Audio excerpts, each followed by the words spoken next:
Obrigado.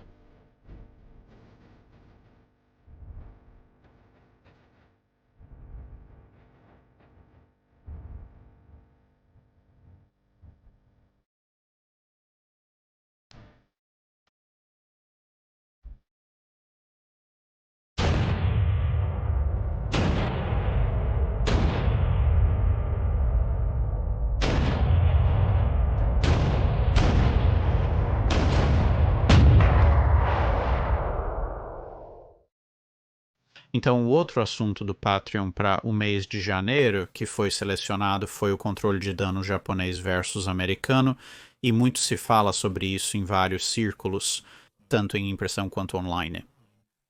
E então este vídeo vai tentar esclarecer alguns dos mitos mais comuns, explicar porque houve uma diferença tão substancial, pelo menos para partes significativas da guerra, e entrar um pouco no contexto do que motivou essas diferenças. Então, um pouco de dispersão de mitos. Primeiro, o controle de danos dos Estados Unidos da América era muito bom, mas não era divino e não era absolutamente impossível que um navio fosse perdido, independentemente dos melhores esforços de sua tripulação. O controle de danos dos Estados Unidos da América também, entrando na guerra, ainda tinha uma série de falhas, e isso seria revisado durante a guerra, que foi, na verdade, uma das coisas que abordaremos quando falarmos sobre os pontos fortes do controle de danos dos Estados Unidos da América. Dito isso, indo para o outro lado, o controle de danos japonês não era completamente e totalmente horrível. Eles não perderam todos os navios que foram gravemente danificados, mas novamente havia fraquezas em seu sistema, talvez maiores fraquezas, mas talvez não muito, pelo menos inicialmente, mas a resolução para essas fraquezas foi um pouco abaixo do padrão, o que novamente abordaremos quando falarmos sobre os dois sistemas com um pouco mais de detalhes.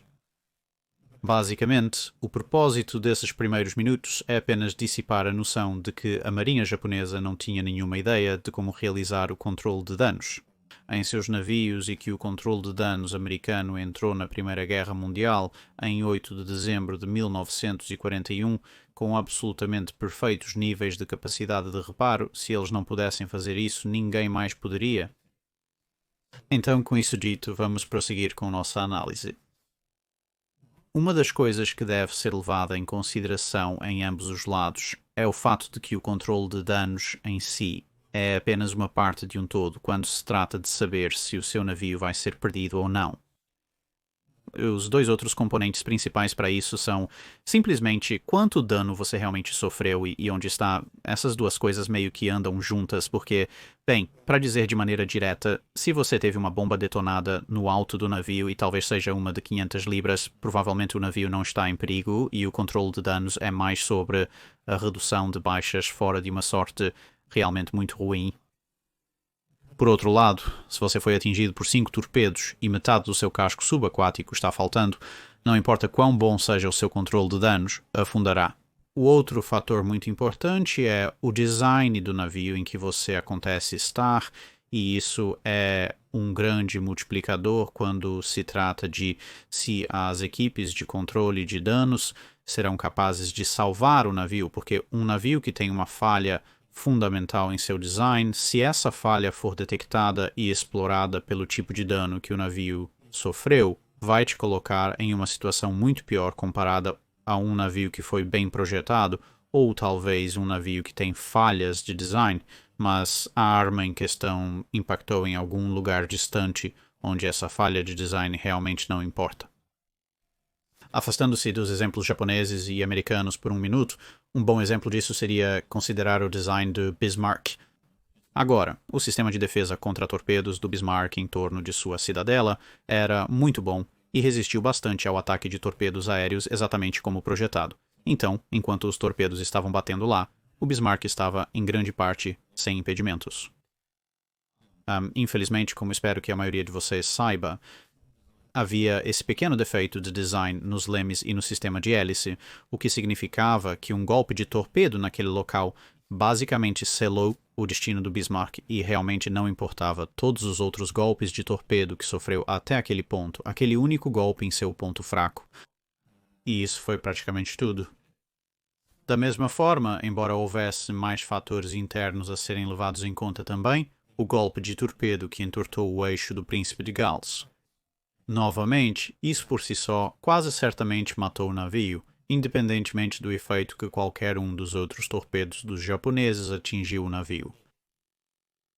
Portanto, lembre-se que nem todos os navios perdidos pelos japoneses foram devido ao mau controle de danos, assim como nem todos os navios americanos a Marinha conseguiu salvar devido aos esforços heróicos de sua tripulação.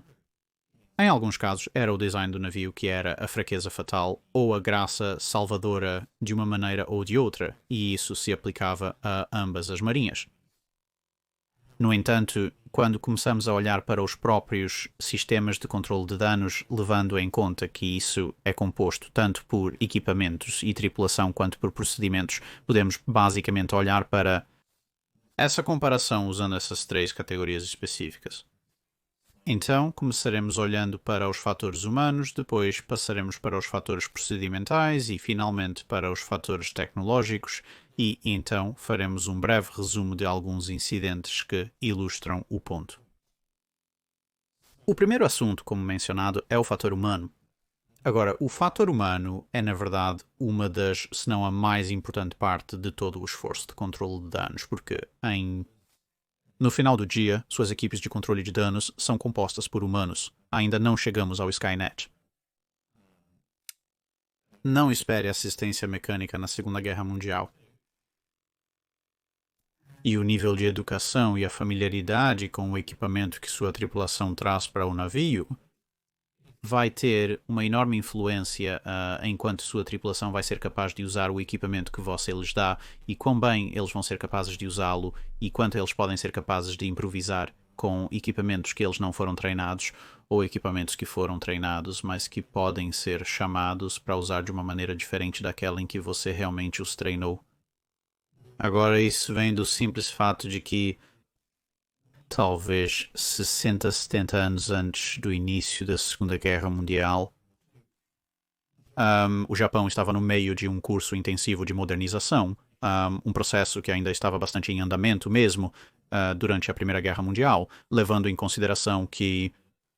muitos dos navios de guerra japoneses mais avançados nos anos de 1900 e 1910 ainda estavam sendo construídos no exterior, então os japoneses estavam alcançando e se adaptando. Então, por exemplo, como o cruzador de batalha Kongo foi construído no Reino Unido e suas três irmãs seriam então construídas no Japão e assim por diante.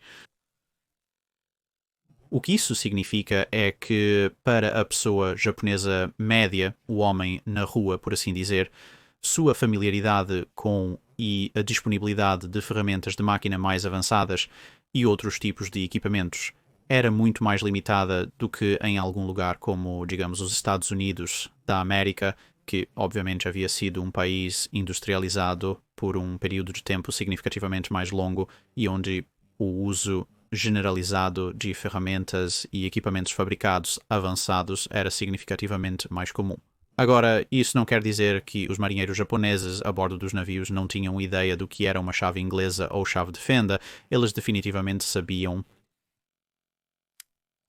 E afinal de contas, além de tudo, eles são humanos. Não é exatamente a coisa mais difícil do mundo para descobrir, mas o que isso significava era isso. A familiaridade básica com esse tipo de máquina provavelmente fará isso, porque já trabalhei com máquinas semelhantes antes, essa parte não estava lá. Então, se você tivesse, digamos, um pequeno petróleo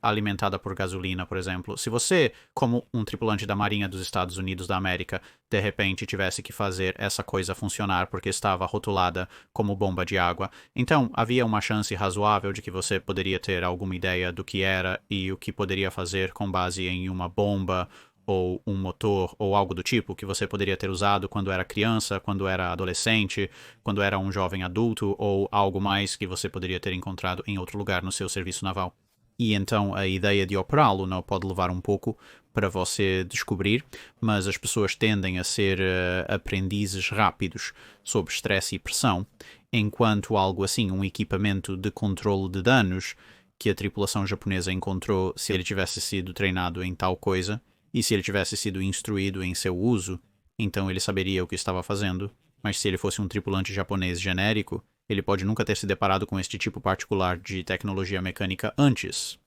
exceto talvez de passagem, e então ele não necessariamente entenderia realmente o que era, ou como funcionava. A rotulagem poderia dizer a ele que isso era uma bomba, mas fora isso, poderia muito bem ser uma caixa preta mágica e, novamente, embora as pessoas sejam humanas e possam ler instruções e aprendem rápido em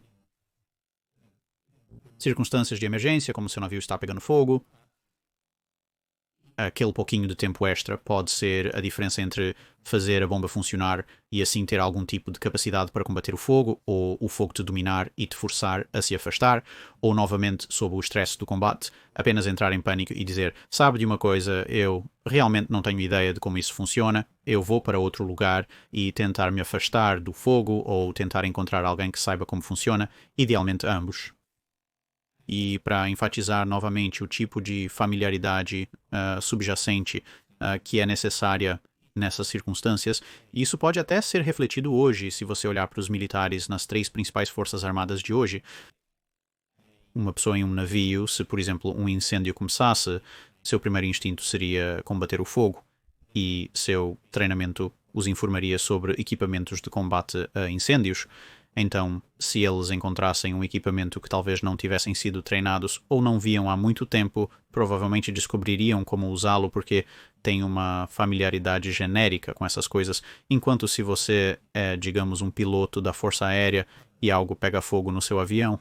bem, dependendo do tamanho do avião e da gravidade do incêndio, suas opções são basicamente sair de lá muito rapidamente ou desligar os sistemas e esperar que isso apague o fogo. Não há uma quantidade tremenda de treinamento para lidar com o combate a incêndios a bordo de uma aeronave enquanto está em pleno voo, a menos que talvez você seja um tripulante particularmente azarado a bordo de um C-17 ou C-5 ou C-130 ou algo do tipo, e mesmo assim seu treinamento vai ser limitado a extintores de incêndio portáteis. Você não vai ser treinado em uma grande bomba portátil movida a gasolina, por exemplo. E então, comparado ao seu marinheiro médio da marinha, se ambos forem colocados na mesma situação com o que você está familiarizado e o que você é capaz de pegar e aprender nos próximos minutos, enquanto sua vida depende disso, vai ser muito, muito diferente. E então, obviamente, se você é, digamos, um tripulante de tanque, ou um motorista de jeep, ou um motorista de APC, se algo está pegando fogo, novamente, seu primeiro instinto é provavelmente: bem, o veículo está pegando fogo, eu preciso sair do espaço, algo que não é realmente possível em um navio, quando você está cercado por oceano, ou de fato ideal, quando você está em um avião. Quando sair do avião, geralmente significa que o avião vai cair. Então, isso meio que enfatiza a diferença de perspectiva e a diferença de familiaridade com o equipamento. Então, apenas entrando nisso com seu básico tripulante alistado de qualquer lado, a Marinha dos Estados Unidos da América já estava entrando com uma vantagem lá, porque era muito mais provável que sua tripulação fosse capaz de se adaptar rapidamente a várias partes de equipamento de controle de danos relativamente avançado tecnologicamente. O outro grande fator humano a considerar era a iniciativa e quanto de iniciativa a tripulação tomaria. A marinha japonesa era famosamente muito hierárquica e há uma linha tênue entre a disciplina marcial e o castigo corporal, com muitos navios japoneses e, de fato, as academias navais tendendo mais para o lado do castigo corporal do que para o lado da disciplina. Então, surras na tripulação não eram incomuns, quer dizer, não aconteciam todos os dias. Mas a ideia de sair da linha e alguém literalmente te bater com um bastão, possivelmente até você precisar ser hospitalizado, não era algo que seria um conceito desconhecido para o marinheiro japonês médio, enquanto na Marinha dos Estados Unidos da América, esse tipo de comportamento era, digamos, geralmente mal visto. E isso, por sua vez, afetaria a maneira como a tripulação reagiria a uma situação. Enquanto os marinheiros japoneses geralmente veriam uma situação e então pensariam: bem, estou treinado para essa situação. Essa situação é minha responsabilidade. Se não for, vou esperar até que alguém me diga para fazer isso, ou vou deixar para o especialista que é treinado nessa posição, porque se eu sair da linha e tentar fazer algo que tecnicamente não deveria fazer, há uma chance de eu levar uma pancada na cabeça pelos meus esforços, o que não me agrada. Obviamente, isso não significa que se o navio estiver pegando fogo atrás de um tripulante japonês, ele simplesmente ficará na sua estação de artilharia antiaérea e se deixará queimar até a morte. Eles não são estúpidos. Mas isso vai ser um fator significativo na hesitação se, digamos, você estiver de plantão numa arma antiaérea e estiver, digamos, a 1/3 do caminho da proa do navio e 2/3 do navio estiverem pegando fogo, você não está em perigo imediato, mas seu primeiro instinto será de que alguém mais vai resolver isso. Eu vou ficar no meu posto de arma, enquanto na hierarquia um pouco menos rígida da Marinha dos Estados Unidos da América, alguém que vê isso acontecendo e percebe bem, espera um minuto, o ataque aéreo parece ter acabado, pode estar significativamente mais disposto a tomar a iniciativa e pensar, talvez eu devesse ir lá e oferecer uma mão,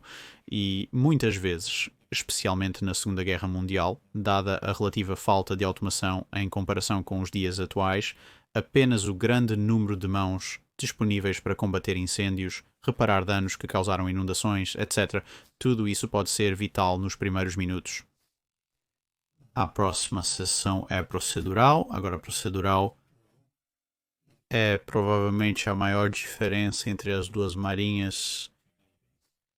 porque no final do dia, com todos os fatores humanos que descrevemos antes, você poderia realmente ter um capitão e um quadro de oficiais japoneses um pouco mais sãos em um navio japonês. Você pode ter um capitão e um quadro de oficiais extremamente regimentados em um navio dos Estados Unidos da América. E, igualmente, você pode ter um influxo de homens recém-alistados que vieram de algum lugar, no que eu acho que hoje seria chamado de estados do interior, com pouca familiaridade com a tecnologia moderna. E você pode ter uma tripulação japonesa cuja admissão de recrutas para aquele cruzeiro particular havia sido tirada, digamos, do setor industrial de uma cidade japonesa e, portanto, pode estar realmente mais familiarizada com equipamentos mecânicos. Tudo o que descrevemos na parte anterior são tendências gerais.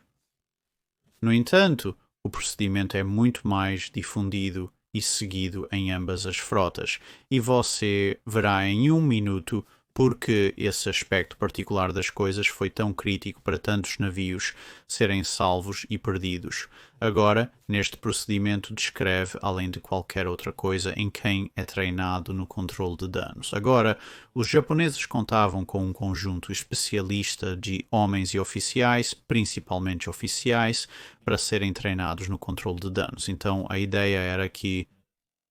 se você fosse um membro genérico da equipe de engenharia, você apenas aprenderia a fazer sua engenharia genérica. Se você fosse um artilheiro antiaéreo, aprenderia a fazer isso. Se você fosse um membro da equipe da ponte que fazia sinais, aprenderia a fazer isso. Se você fosse um oficial mais sênior, como um dos principais oficiais de engenharia do navio, além de cuidar dos motores e maquinário, você poderia ser ensinado a gerenciar o controle de danos se as salas de máquinas ou a vizinhança imediata tivessem sido inundadas, ou os motores tivessem sido danificados ou desativados por impactos, etc. Espera-se que muito disso seja baseado no conhecimento que você já possui, mas você será o responsável, e então haverá um grupo relativamente pequeno de pessoas para quem você passará esse conhecimento, juntamente com os grupos de treinamento de controle de danos em terra, e essa será a sua equipe de controle de danos. Se algo der errado, você e esses homens irão consertar. A maior parte da tripulação no compartimento do motor será esperada para apenas permanecer em seus postos e fazer seus trabalhos, e então eles não receberão muito em termos de treinamento de controle de danos. Agora você contrasta isso com a prática dos Estados Unidos da América, onde, começando no início da guerra, o trabalho de controle de danos foi muito mais amplamente distribuído, obviamente sênior. Oficiais de várias descrições tinham papéis específicos na liderança do controle de danos, e os Estados Unidos da América também tinham equipes dedicadas de controle de danos, e homens que quando estavam em suas estações de batalha eram explicitamente: você está aqui para consertar qualquer dano que o navio tenha sofrido, mas além disso seria esperado que quase todos tivessem sido treinados em alguma forma de controle de danos, e obviamente isso também poderia significar um grau de treinamento cruzado, porque no final do dia um buraco no navio é um buraco no navio, independentemente de sua localização. Os compartimentos de engenharia, ou se está bem na frente do navio, e da mesma forma se houver um incêndio. Não importa particularmente. Se esse incêndio está em algum lugar no meio do navio, em algum lugar nos convés do meio, ou se está na frente do navio ou na parte traseira do navio no convés de voo, um incêndio é um incêndio. Com o fogo, ele pode ter diversas fontes de combustível. Em termos de coisas como partes de madeira do navio, gasolina, partes de aeronaves ou incêndio elétrico, existem diferentes tipos de incêndio. Além dos elétricos, que definitivamente não se deve combater com água, é possível treinar a maioria das pessoas para reconhecer os vários tipos de incêndio com relativa facilidade. Quer dizer, isso é algo que a maioria de nós aprende quando se trata de lidar com incêndios que esperamos que não ocorram. Precisamos saber como combater incêndios em casa ou no trabalho por conta própria, se eles acontecerem, e muitos desses problemas procedimentais se combinam com os fatores humanos. E isso podemos inserir um exemplo bastante bom de... Na Batalha de Midway, quando vários porta-aviões japoneses foram atingidos e perdidos, com a carga, os golpes que incendiaram a carga, também aconteceu de matar a maioria dos principais oficiais encarregados do controle de danos, o que significava que os oficiais de menor patente que sobreviveram inicialmente não tinham ideia de que eram eles que agora estavam realmente encarregados dos esforços de controle de danos, e mesmo que soubessem disso, não saberiam exatamente quais eram as políticas, procedimentos e homens treinados em controle de danos fora de seu pequeno grupo. O que teve enormes consequências para Kaga, não apenas em termos do fato de que ela foi perdida como muitos dos outros porta-aviões japoneses na época, mas também sofreu baixas absurdamente altas na tripulação, porque, como eu disse, que havia efetivamente uma decapitação da maioria dos especialistas japoneses treinados em controle de danos, o que deixou o navio muito vulnerável ao dano que ela sofreu, se espalhando tanto por incêndio quanto inundação. Agora, por outro lado, no Akagi, que também foi atingido e eventualmente seria perdido, o chefe do controle de danos conseguiu sobreviver e encontrou um local onde muitos da tripulação poderiam ser direcionados. Portanto, a morte do Akagi foi significativamente mais longa e prolongada porque os membros da equipe de controle de danos que sobreviveram conseguiram ser direcionados de forma semi-eficaz. Agora, o dano do Akagi, devido a vários problemas, incluindo alguns defeitos de design, era tal que ele iria afundar, mas os esforços de controle de danos mantiveram-na à tona tempo suficiente para que um número razoável de tripulantes conseguisse escapar. Ela chegou perto, mas nunca a um fio de cabelo de distância, pois nunca foi tão próxima assim. Mas ela chegou a poucos passos de possivelmente poder ser salva, mas novamente, isso também foi prejudicado pela compartimentalização dos esforços de controle de danos, porque uma das coisas que possivelmente poderia ter salvado o Akagi seria se eles tivessem conseguido fazer o navio se mover novamente, mas o pobre velho oficial de controle de danos, que estava preso na área de comando temporário, tentando combater todos os incêndios, não conseguia entrar em contato com as pessoas no porão do navio que talvez pudessem fazer o motor funcionar novamente, para dizer-lhes para realmente tentar, e isso volta para a parte procedural. Havia poucos desses homens ainda vivos. E porque tudo era tão rigidamente hierárquico sem essas ordens de cima, eles eram pouco prováveis de tentar isso. São os sobreviventes, enquanto em um navio dos Estados Unidos da América na mesma época, mesmo que tivessem sido principalmente cortados, percebendo que, bem, um navio sem energia provavelmente vai morrer muito rapidamente, é muito mais provável que uma equipe de engenharia dos Estados Unidos da América teria se virado e simplesmente dito: bem, alguns dos oficiais superiores estão mortos, não temos ideia do que está acontecendo acima de nós, além do fato. Parece que está queimando, mas vamos tentar tornar este navio móvel, ou pelo menos trazer alguma energia de volta para o navio, porque no final do dia a energia fornece força para os equipamentos mais complicados e eficazes de controle de danos. Essa parte processual, em que o controle de danos era muito mais o domínio de especialistas nos navios japoneses, ao contrário dos navios americanos, onde praticamente todos e qualquer um poderiam contribuir, também afetou os avanços contínuos no controle de danos em ambos os lados. E, novamente, isso não é para dizer que os japoneses não avançaram. Eles fizeram uma série de avanços tanto em política, procedimento e tecnologia quando se tratava de esforços de controle de danos em seus navios mais tarde na guerra. embora fosse um pouco mais lento e mais limitado do que o que os americanos conseguiram criar, que abordaremos com mais detalhes posteriormente, mas por enquanto, neste ponto do vídeo, um bom exemplo é a perda do United States Ship Lexington. Agora, o United States Ship Lexington foi perdido na Batalha do Mar de Coral, em parte devido a uma série de erros no seu controle de danos, políticas e procedimentos. Isso sendo a parte inicial da guerra, mas tendo visto o que aconteceu com o Lexington, um dos tripulantes a bordo do United States Ship Yorktown, vendo essas explosões de gasolina de aviação havia ocorrido e praticamente tinha sido a coisa que condenou o navio, ele teve sua própria ideia de, em vez de apenas fechar as válvulas do sistema de abastecimento de aeronaves, uma vez que a aeronave tinha sido abastecida, ele teve essa ideia de que talvez, quando esses sistemas não estão em uso, eles deveriam ser purgados e preenchidos com um gás inerte. Neste caso, dióxido de carbono, porque então, se fossem rompidos por um ataque, seja por torpedos ou bombas, tudo que escaparia desses sistemas seria gás dióxido de carbono, que não seria a coisa mais agradável de se respirar, mas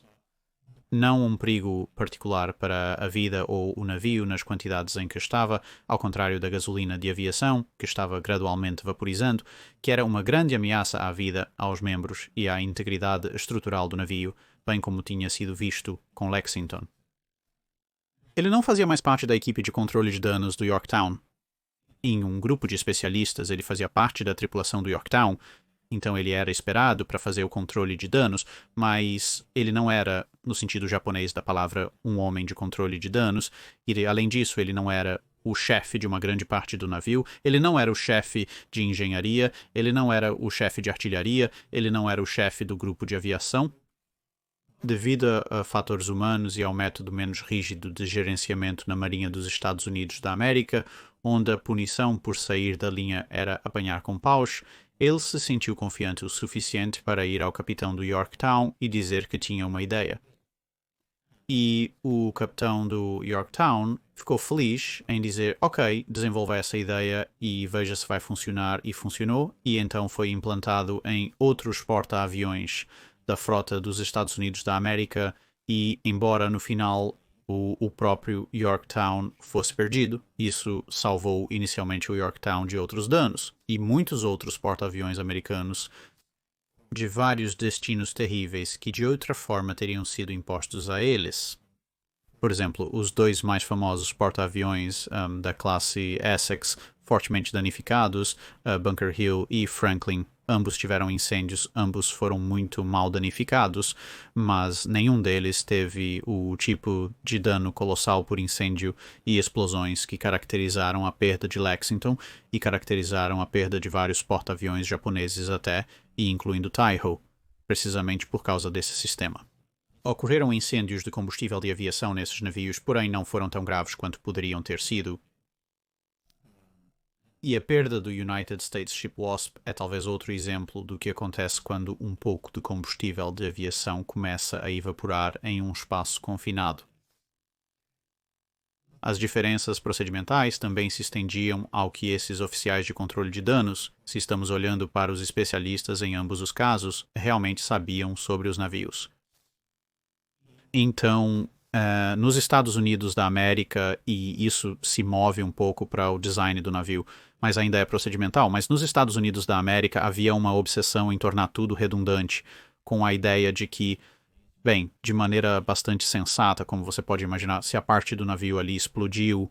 e há pedaços dela chovendo ao seu redor, provavelmente o equipamento de controle de danos naquela área também explodiu e provavelmente também está chovendo em pequenos pedaços ao seu redor, ponto em que geralmente não é muito útil, no entanto.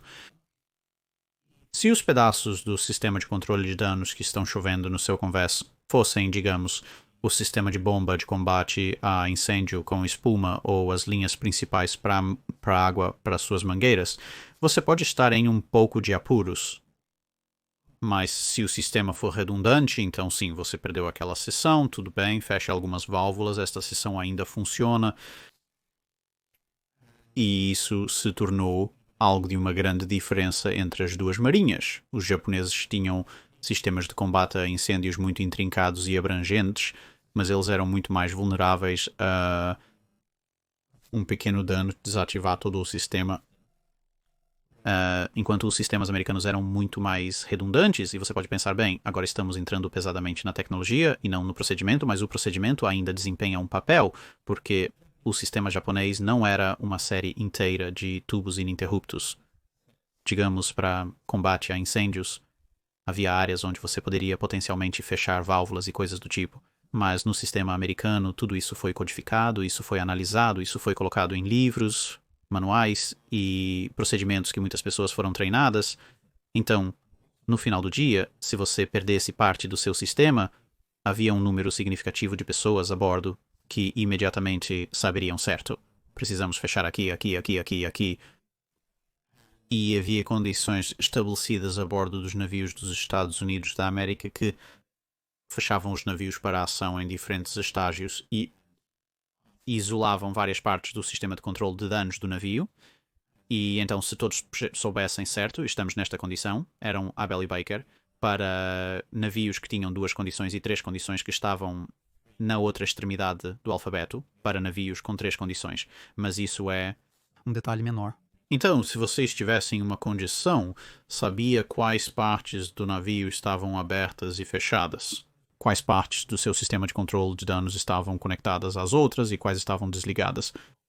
E então, se uma seção do navio fosse perdida, você sabia exatamente para onde precisava ir e o que precisava fazer, para isolar completamente o que restava do seu sistema de controle de danos para permitir que você combatesse o dano, seja com as bombas para lidar com inundações ou as outras bombas para bombear água do mar, para ajudar a combater os incêndios ou espuma ou qualquer outra coisa que você precisasse fazer, até mesmo onde poderiam estar os suprimentos de madeira para ajudar a vedar vazamentos. Enquanto isso, na Marinha Japonesa, se você fosse um dos sortudos que havia sido designado como um dos principais oficiais de controle de danos, você seria informado, bem-vindo a bordo do navio. Agora você pode andar pelo navio e consultar os manuais do navio e se familiarizar com o navio. E o que você quer dizer com procedimentos padronizados de controle de danos em toda a frota? Não, habitue-se à embarcação. Cada navio é diferente. Tenho certeza que você vai aprender mais cedo ou mais tarde. Um pequeno exagero ali, mas você entende a ideia geral. Era muito mais personalizado e, na verdade, havia realmente muitos...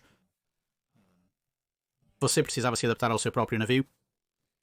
Isso, é claro, significava que não apenas concentrava uma grande quantidade de conhecimento valioso nas cabeças de poucas pessoas, o que, novamente, como com a carga, você poderia acabar perdendo em batalha, mas também significava que um único erro ou descuido humano poderia levar a todas as partes daquela seção da equipe de controle de danos, mesmo que todos ainda estivessem vivos, recebendo instruções completamente erradas, e o fato de que você tinha que aprender tudo isso praticamente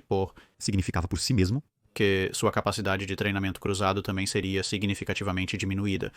Então, se você fosse um oficial de controle de danos da Marinha dos Estados Unidos da América, você poderia ter aprendido tudo o que há para saber sobre como tapar vazamentos em caso de inundação e reforçar anteparas, e você pode pensar, ok, bem, isso é bom, mas o que acontece se não estivermos inundando? O que acontece se estivermos pegando fogo? Bem, este manual útil me diz o que fazer agora. Isso pode não te tornar um oficial especialista em combate a incêndios, mas significa que, se um dia seu navio estiver pegando fogo, você pensa, espera, o manual disse que precisamos fazer isso, isso e isso, o que, por sua vez, significa que se você estiver em uma seção do navio que foi isolada e cortada dos especialistas em combate a incêndios, ou talvez os que estão na sua área estejam de outra forma envolvidos, seja combatendo os incêndios ou estando em várias partes pelo chão, você é capaz de, pelo menos, dar algum grau de resistência semi-treinada ao fogo, o que é bem melhor que a fogo. Isso é ruim. Eu realmente gostaria que alguém tivesse me dito o que fazer sobre isso, porque você tem tempo por causa desses manuais de treinamento padronizados, e um bom exemplo disso seria a perda do Taiho, onde o navio, embora tivesse sofrido danos, quase conseguiu se recuperar quando um dos principais oficiais de controle de danos cometeu um erro. Ele sabia que precisava tirar os vapores de combustível do navio E ele pensou que a melhor maneira de fazer isso era ligar os ventiladores. O que era? Ele também pensou que, para dispersar os vapores o mais rápido possível, ele deveria ordenar que muitos anteparos e outros dispositivos de bloqueio fossem abertos para que os vapores pudessem ser ventilados mais rapidamente de onde estavam para outro lugar, onde quer que fosse, o que não era uma boa ideia, porque isso transformou o convés do hangar do Taiho, de uma zona de perigo potencial em quase todo o navio, em uma gigantesca bomba de ar e combustível blindada, e sim, eventualmente uma faísca se acendeu e o navio também. Então sim, enquanto se isso tivesse sido um navio dos Estados Unidos da América, alguém em algum lugar na infinita sabedoria teria escrito em um manual de treinamento que em nenhuma circunstância você deve abrir todos os anteparos e escotilhas de explosão na parte inferior do navio para tentar dispersar vapores explosivos, tirá-los do navio, não mais para dentro do navio e, esperançosamente, as pessoas realmente prestariam atenção nisso. Então, novamente, uma diferença que se transforma em uma vantagem do lado dos Estados Unidos da América. Isso, esta questão processual também se estendeu além dos próprios navios e por toda a marinha. Então, um dos aspectos mais familiares das diferenças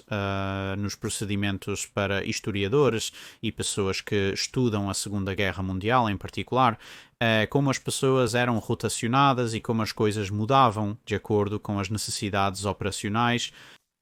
Então, na Alemanha e no Japão, geralmente falando, se você fosse um piloto realmente bom, eles te manteriam na linha de frente. Basicamente até que a guerra terminasse ou você fosse abatido, porque, logicamente, se você fosse um piloto realmente bom, o melhor lugar para você estar é na linha de frente, abatendo muitos aviões inimigos. Enquanto os britânicos e americanos adotaram a abordagem de que, se esse cara é um piloto realmente bom, sim, ele abateu um número considerável de aviões, e ele pode continuar a abater várias dezenas mais, mas se o perdermos, ele não fará isso. E se o retirarmos da linha de frente depois que ele abateu algumas dezenas de aviões, se ele puder então passar esses truques para a próxima geração de cadetes aéreos que estão atualmente surgindo e vão ser os pilotos em 6 meses a 1 ano, então se todos eles puderem absorver até mesmo 1/10 do que ele ensinou a eles, e eles podem cada um abater, digamos, meia dúzia de aeronaves inimigas. Bem, várias centenas de pilotos, cada um abatendo meia dúzia de aeronaves, muito mais aeronaves inimigas destruídas do que um piloto que consegue abater 3 ou 4 dezenas de aeronaves, mesmo que ele tenha uma contagem de abates muito maior do que qualquer um deles. Agora, novamente, isso parece óbvio em retrospectiva, mas, bem, isso se aplicava tanto ao pessoal naval quanto a qualquer outra coisa. Então, nas marinhas dos Estados Unidos da América e da Grã-Bretanha, você teria um sistema de pessoas servindo em um navio, eles poderiam ser transferidos para outro. Seja porque o navio estava sendo reformado e precisava entrar em reforma, realocando a tripulação, ou como parte de transferências gerais, ou porque outro navio precisava desesperadamente de tripulação e o seu não era tão vital na linha de frente naquele momento. Ou se você quisesse se mudar, também poderia solicitar uma transferência. Enquanto os japoneses eram muito mais rígidos nisso. E isso foi a tal ponto que, após uma das primeiras batalhas navais, você realmente acabou com uma circunstância em que eles se preparariam para o próximo grande envolvimento de porta-aviões com falta de um porta-aviões. Não porque eles não tinham aquele porta-aviões, mas porque 2 dos porta-aviões sofreram 2 tipos diferentes de danos. Um porta-aviões havia sido bastante maltratado e precisava entrar para reparos, mas a maioria de seu grupo aéreo estava intacta. Outro porta-aviões havia perdido a maior parte de seu grupo aéreo, mas poderia ser tornado operacional bastante rapidamente. Você pode pensar que a coisa lógica a fazer, e o que foi feito em vários casos nos Estados Unidos da América e na Marinha Real, mas estamos falando principalmente sobre o Estados Unidos da América, então vamos nos concentrar neles. Era para ir, ok. Vocês, o grupo aéreo, serão transferidos intactos para este outro navio. Agora temos um navio com um grupo aéreo praticamente intacto, então podemos enviá-los para lutar. Então, ótimo, estamos efetivamente apenas com um grupo aéreo e um navio a menos. Para os japoneses, cada grupo aéreo era designado a um navio específico. Se o navio não estivesse operacional, o grupo aéreo não podia ir a lugar nenhum. É uma pena para nós, mas vamos ter que esperar até que esse navio seja consertado. Enquanto este navio estiver principalmente operacional, teremos que aguardar até que possamos colocar mais pilotos e aeronaves a bordo. E quando você estende essa ideia para o resto da tripulação da Marinha Japonesa, então as lições realmente não podem ser espalhadas, porque você não pode acabar com circunstâncias de, digamos, eu estava no United States Ship Yorktown, no Mar de Coral, eu vi o que aconteceu com Lexington. Se isso acontecer conosco novamente, agora que eu estou no United States Ship Saratoga com vocês, vamos garantir que isso não aconteça novamente. Aqui está como fazer isso, etc. Enquanto nos navios japoneses isso geralmente não teria acontecido, e, novamente, vantagem processual para os Estados Unidos da América. E esse tipo de compartilhamento de conhecimento e aprendizado com a experiência foi bastante vital. Quer dizer, já abordamos bem que há um exemplo hipotético genérico, abordamos o exemplo específico das pessoas a bordo do United States Ship Yorktown, mas esse tipo de coisa, esse aprendizado e desenvolvimento, tanto observando o que aconteceu com outros navios e o que aconteceu com o seu próprio quando o seu navio sobreviveu, ou possivelmente até mesmo identificando onde as coisas deram errado se você sobreviveu à perda do seu navio.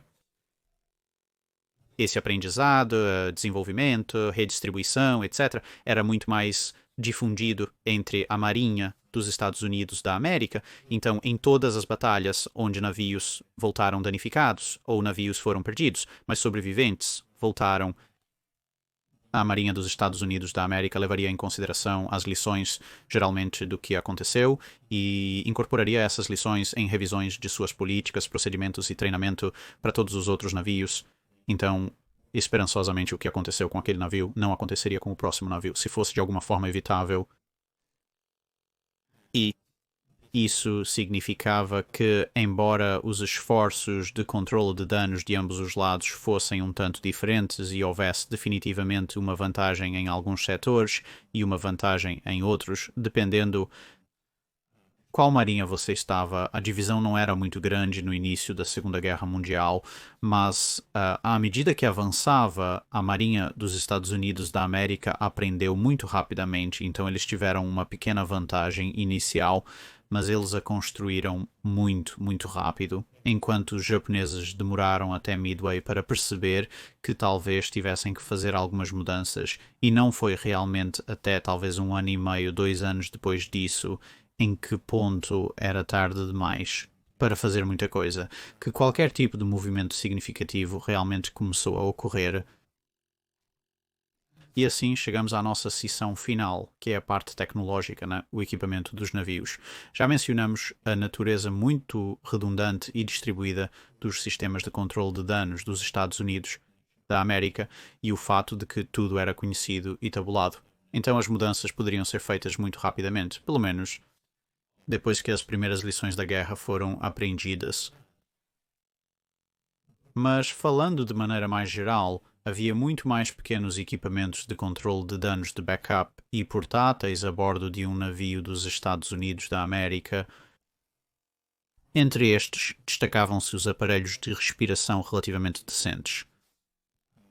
Era simplesmente melhor do que o equivalente japonês e havia muito mais dele, o que significava, por sua vez, que se houvesse um incêndio para combater, não só era mais provável que você pudesse ver e respirar em seu aparelho de respiração, mas era muito mais provável que houvesse várias dezenas de seus amigos atrás de você, esperando sua vez segurando a mangueira, e se você fosse vencido pelo calor ou exaustão, eles poderiam te tirar de lá. Não tanto do lado japonês, e significava que, devido à preponderância de aparelhos de respiração, você não estava propenso a perder uma grande parte dos aparelhos portáteis se uma seção do navio fosse explodida. Isso poderia destruir várias dezenas de conjuntos de equipamentos, mas haveria dezenas de conjuntos em diferentes locais do navio, inclusive no convés superior. E assim por diante, ao contrário de, bem, isso é 80% do nosso aparelho de respiração que foi para o espaço, isso pode ser um problema. Agora, há outros aspectos menores para isso também, Então, novamente mencionado de passagem anteriormente, bombas portáteis a gasolina, ou pelo menos portáteis para homens. Agora, uma pequena bomba a gasolina, não importa o quão entusiasticamente seja usada, não vai apagar um incêndio massivo. Quando você teve algumas centenas de libras de explosivo detonando em seu navio, no entanto, vários deles trabalhando em conjunto quando o principal sistema de controle de danos é desativado, esperançosamente temporariamente, pode apenas comprar tempo suficiente para fazer o desvio e o redirecionamento e a inicialização de geradores maiores mais profundos no navio que você precisa para fazer as bombas maiores funcionarem e as mangueiras maiores irem. E o destino do United States Ship Franklin é um estudo de caso aqui, pois foi exatamente isso que aconteceu. Os primeiros impactos praticamente desligaram toda a energia, desativaram até os geradores que alimentavam os principais sistemas de controle de danos e inicialmente dependia dessas bombas portáteis e manuais apenas para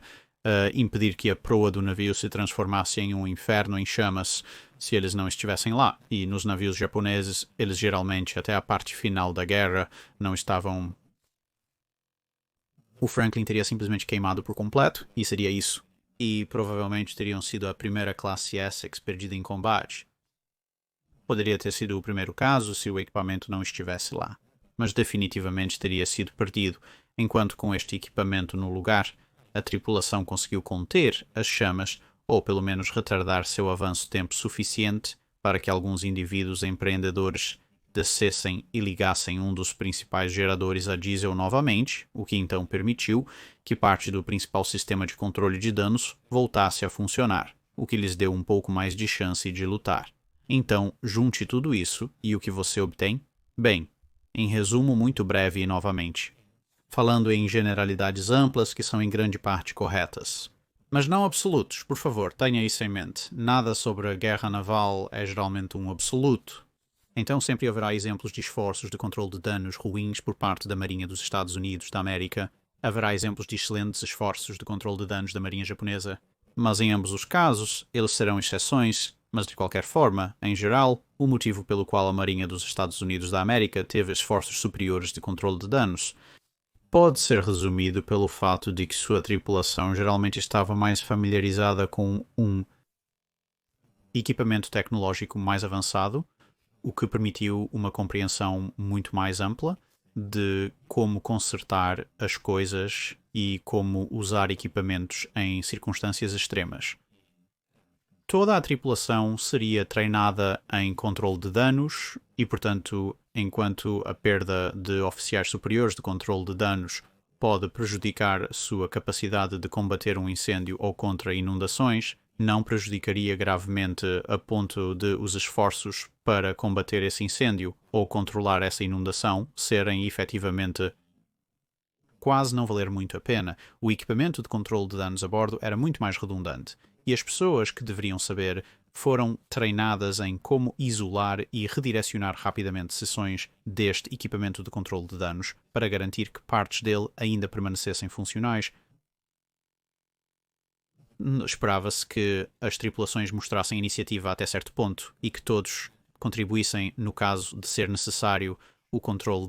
de danos e, como dissemos, todos foram treinados pelo menos em algum grau em como realmente fazer isso. E, simplesmente no final do dia, a Marinha dos Estados Unidos da América aprendeu muito mais rápido com seus erros e também com seus sucessos e distribuiu essas lições por toda a frota para evitar que a mesma coisa acontecesse novamente. Agora, como dissemos, isso não cobre coisas como falhas em vários projetos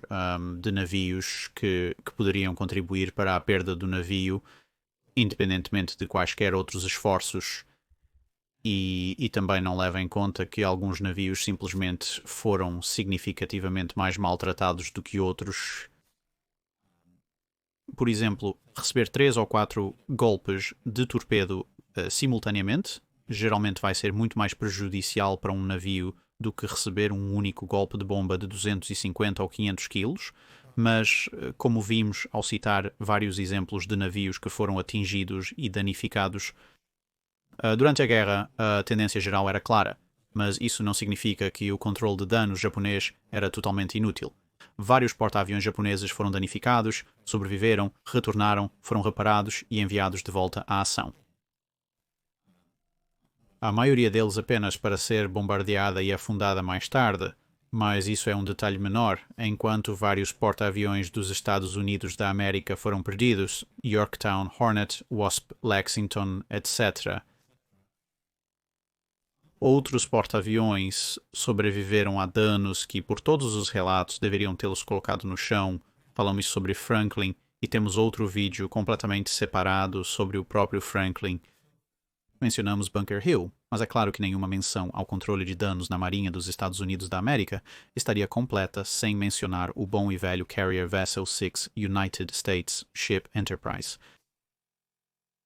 Se você olhar para trás em sua história, como eu disse no vídeo sobre o próprio Enterprise,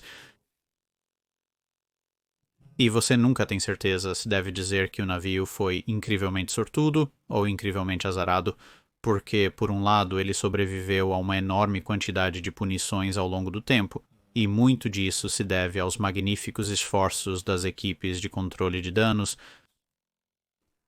Por outro lado, ele levou uma grande quantidade de surras ao longo de sua carreira na Segunda Guerra Mundial, o que faz você se perguntar se havia uma divindade um tanto irritada e vingativa, embora um tanto imprecisa e de baixa potência, tentando desesperadamente acabar com a coisa.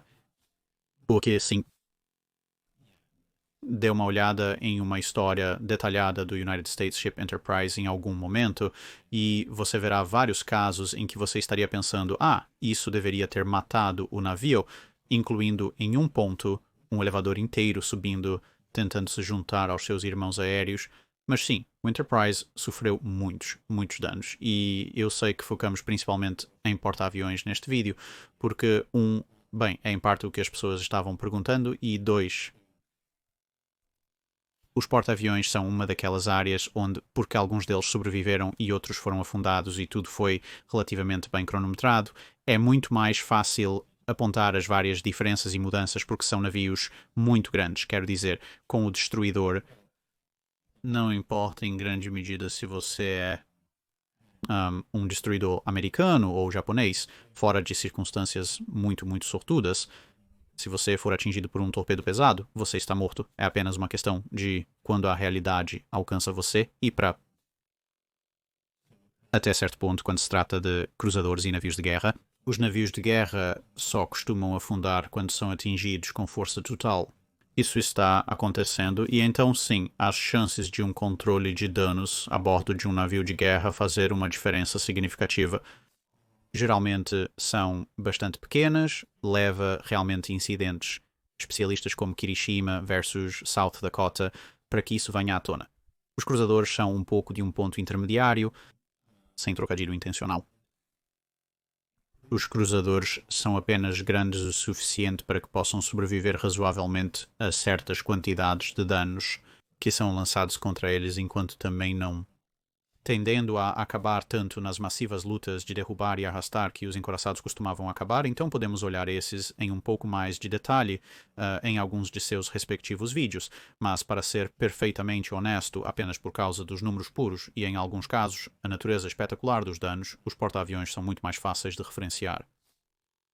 Agora, se você quiser investigar isso um pouco mais por conta própria, existem algumas páginas de material de referência e relatos que você pode encontrar no livro Shattered Sword, que eu recomendo fortemente que você leia de qualquer maneira.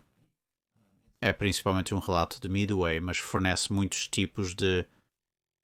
um estudo de caso e um instantâneo no tempo das diferenças entre os dois conjuntos de controle de danos. Há um bom material de referência lá para controle de danos e parte deste vídeo foi tirado daí, então definitivamente dê uma olhada nisso. Há também o maravilhoso Manual de Controle de Danos, que é um texto bastante extenso, mas publicado pela Marinha dos Estados Unidos da América em maio de 1945. Obviamente, isso não vai te dizer como eram os procedimentos de controle de danos no início da Segunda Guerra Mundial, mas basicamente representa o ápice do pensamento da Marinha dos Estados Unidos da América sobre controle de danos quando chegamos ao fim da Segunda Guerra Mundial, e o que eu recomendaria então é, se você tiver tempo para ler isso, também Ler o relatórios sobre a perda do United States Ship Lexington praticamente no início da guerra. E então você pode contrastar os dois e ver onde as lições que estão neste manual de controle de danos, se aplicadas, teriam salvado Lexington. E isso lhe dará uma ideia do tipo de avanços significativos que foram feitos no período de guerra pela Marinha dos Estados Unidos da América. Então, com isso, espero que você tenha gostado deste vídeo e muito obrigado por ouvir, se de fato, como eles dizem, você ainda está. Isso é tudo para este vídeo, obrigado por assistir. Se você tem um comentário ou sugestão para uma nave para revisar, nos informe nos comentários abaixo. Lembre-se de comentar no post fixado para as perguntas do Doc Seco.